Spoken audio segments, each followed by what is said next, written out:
Hello everyone, welcome to ये school. आज की डेट में पूरे देश में कोई भी मोबाइल फ़ोन उठा लें तो आपको हर फ़ोन में या तो एंड्रॉयड या फिर आईओएस ऑपरेटिंग सिस्टम मिलेगा। और एक तरह से देखा जाए तो इनकी मोनोपोली है।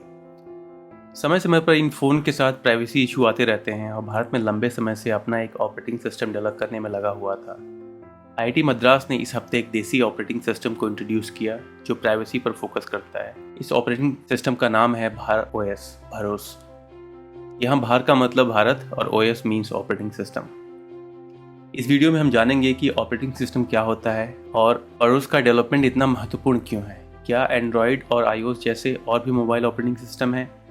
आगे इस नए देसी ऑपरेटिंग सिस्टम के रास्ते में क्या क्या चुनौतियाँ हो सकती हैं। इससे पहले कि हम वीडियो की शुरुआत करें, आप सभी से रिक्वेस्ट है कि इस वीडियो को लाइक कर दीजिए और अगर अभी तक आपने चैनल को सब्सक्राइब नहीं किया तो प्लीज़ सब्सक्राइब कर दें। आइए शुरू करते हैं।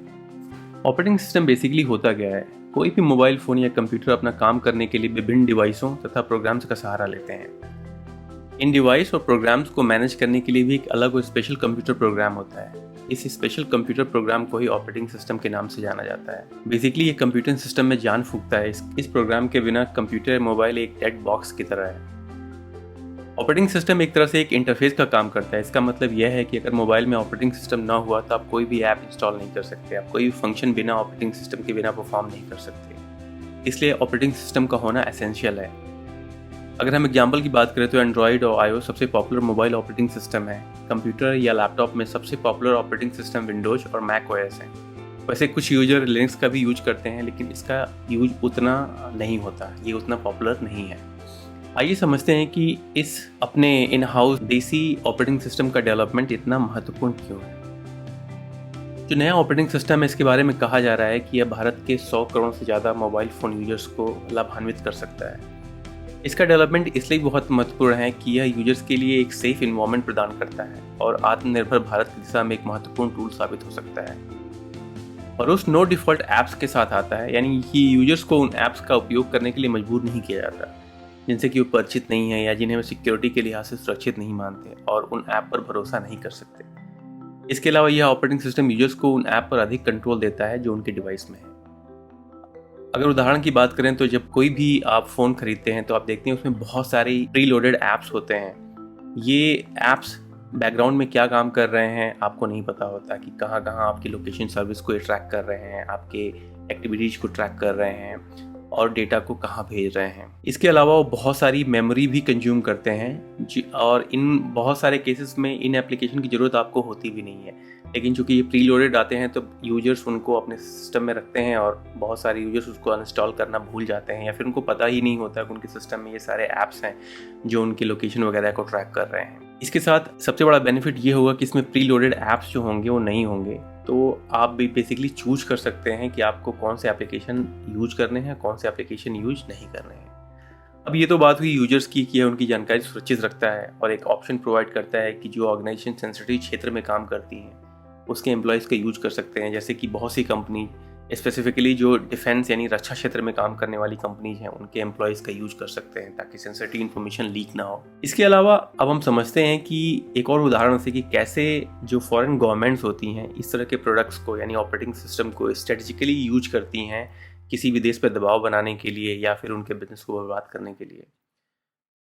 हुआवे एक चीन की कंपनी है जो फ़ोन से लेकर टैब, कंप्यूटर, लैपटॉप और टेलीकॉम प्रोडक्ट्स बनाती है। इस कंपनी ने बहुत ही कम समय में अमेरिकन कंपनीज को हर लेवल पर चैलेंज करना शुरू कर दिया था। शुरुआत में इनके प्रोडक्ट्स कॉपी कैट थे और उनकी क्वालिटी बहुत अच्छी नहीं थी, लेकिन कुछ ही सालों में इन्होंने अपनी क्वालिटी में बहुत सुधार किया और ग्लोबल स्तर पर एप्पल, गूगल जैसी कंपनीज के प्रोडक्ट से कम्पीट करना शुरू कर दिया था। वहीं अब समय आता है 16 मई 2019। यूएस गवर्नमेंट ने हुआवे को एंटिटी लिस्ट में डाल दिया, मतलब गूगल अब हुआवे के साथ काम नहीं कर सकता था। आप स्क्रीन पर दिए गूगल के स्टेटमेंट से इस बात को समझ सकते हैं। On May 16, 2019, the US government placed Huawei on it's entity list. This government action prohibits all US companies, including Google, from collaborating with Huawei. This means that Google is prohibited from working with Huawei on new device models or providing Google apps, including Gmail, Maps, YouTube, the Play Store, and others, for preload or download on these devices. इसका मतलब क्या हुआ कि मई 2019 में Huawei को अमेरिकी anti list में include कर दिया गया था, जो अमेरिकी कॉमर्स डिपार्टमेंट का एक विशेष आदेश था। यह आदेश हुआवे सहित बहुत सारी लीडिंग चीनी कंपनीज को अमेरिकी क्षेत्र के अंदर सामान खरीदने या बेचने से प्रतिबंधित करता है। इसके परिणाम स्वरूप नए उत्पादों जैसे नए चिपसेट के साथ फोन के अन्य महत्वपूर्ण भागों के निर्माण के लिए आवश्यक कंपोनेंट्स तक इनकी पहुंच की कमी होती है। इसके फलस्वरूप हुआवे फ़ोन में गूगल मोबाइल सर्विस यानी जीएमएस चलना बंद हो गया। इसके बाद नए मॉडल और हुआवे मीट 33 सहित बॉक्स से बाहर आने वाले गूगल ऐप्स को पहले से इंस्टॉल नहीं किया गया था। अब आप सोचेंगे कल से आने वाला हर नया फ़ोन उस पर गूगल की कोई सर्विस नहीं चल रही हो। हुआवे इस तरह के किसी कदम के लिए तैयार नहीं था और नतीजा ये हुआ कि 1 साल के अंदर Huawei Google global phone market से लगभग गायब सा हो गया। इन्होंने अपने प्रोडक्ट सूट्स बनाए जो गूगल मोबाइल सर्विस को रिप्लेस करें, लेकिन इसको अभी भी बहुत ही रिफाइनमेंट की ज़रूरत है। और सबसे बड़ी बात है कि यूजर्स का इन सर्विसेज के साथ यूज टू होना बहुत ज़रूरी है। आप ऐसा नहीं कर सकते कि आज आपने एक एप्लीकेशन बनाई और कल से लोग उसका यूज करना शुरू कर देंगे। और इसीलिए इस देसी ऑपरेटिंग सिस्टम का डेवलपमेंट इतना इंपॉर्टेंट है। भले ही समय लगे, लेकिन सरकार और प्राइवेट कंपनीज को इस दिशा में कंटिन्यूस एफर्ट करके इस प्रोडक्ट को मैच्योर करना चाहिए। वैसे तो अमेरिका भारत के संबंध बहुत अच्छे हैं, लेकिन जियो स्ट्रेटेजिक रिलेशन कब कैसे बदल जाएं कुछ कहा नहीं जा सकता और समय रहते हमें इसके लिए तैयार रहना चाहिए। एंड्रॉयड और आईओएस जैसे पॉपुलर ऑपरेटिंग सिस्टम तो आज की डेट में कोई भी नहीं है, लेकिन बहुत सारे मोबाइल ऑपरेटिंग सिस्टम हैं जैसे कि काई ओएस, इसका नाम सुना होगा आपने, जो जियो फ़ोन में यूज होता है। हार्मनी ओएस, इसको हुआवे ने डेवलप किया गूगल से अपना लेसन सीखने के बाद। Tizen primarily mobile Samsung mobiles में आता है। आप एक तरह से कह सकते हैं कि ये सैमसंग का बैकअप ऑपरेटिंग सिस्टम है अगर कभी गूगल से बात बिगड़ गई तो। विंडोज, अगर आपको माइक्रोसॉफ्ट के लूमिया सीरीज की फ़ोन याद हो तो यह ऑपरेटिंग सिस्टम उसमें यूज होता था। माइक्रोसॉफ्ट के फ़ोन बिजनेस के एग्जिट होने के साथ ही ये ओएस भी गायब सा हो गया। ब्लैकबेरी एक समय स्मार्टफोन इंडस्ट्री में राज करने वाली कंपनी थी, लेकिन ये कंपनी आजकल गायब सी हो गई है और उसी के साथ ब्लैकबेरी ओएस भी। हालांकि कुछ पुराने फ़ोन्स में आपको ये अभी भी दिखाई पड़ सकता है। फिलहाल स्वदेशी मोबाइल ऑपरेटिंग सिस्टम भरोसे की सेवाएं उन ऑर्गेनाइजेशन को प्रदान की जा रही हैं जिन्हें सिक्योरिटी और प्राइवेसी की सख्त आवश्यकता है। मास लेवल पर इसका अडॉप्शन हो, इसके लिए ज़रूरी है कि फ़ोन कंपनी इस ऑपरेटिंग सिस्टम के साथ अपने फ़ोन को लॉन्च करें और साथ में ही डेवलपर कम्युनिटी एसेंशियल ऐप्स को डेवलप करें इसके लिए।